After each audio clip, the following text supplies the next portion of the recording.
random facts που σίγουρα δεν ήξερες. Στο νούμερο 5, το ήξερες ότι είναι αδύνατο να γλύψεις τον αγκώνα σου? Δοκίμασέ το. Δεν θα το καταφέρεις. Στο νούμερο 4, οι άνθρωποι είναι από τη φύση μας να ερωτευόμαστε άτομα τα οποία μοιάζουν με την οικογένειά μας. Φίλε, αυτό είναι λίγο τρομακτικό αν το σκεφτείς. Στο νούμερο 3, αυτό το κάνουν οι γυναίκες. Το να μασάς τσίχλα σε βοηθάει να συγκεντρωθείς. Φίλε, δεν το ήξερα καν. Θα τρώω τσίχλες όλη την ώρα από εδώ και στο εξής. Αν σχολιάσεις σάλκ, θα βγει ένα κρυφό νέο emoji. Είναι γαμάτο. Αν φτερνιστείς υπερβολικά πολλές φορές, πάνω από 30, είναι πάρα πολύ πιθανό στην 31η να πάθεις έμφραγμα. Καθώς η διαδικασία του φτερνίσματος απαιτεί πάρα πολύ ενέργεια. Οπότε μπρο, πρόσεχε.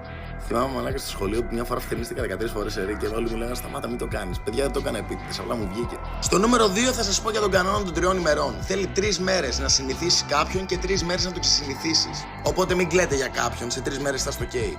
Σε όλη σου τη ζωή συνολικά θα φας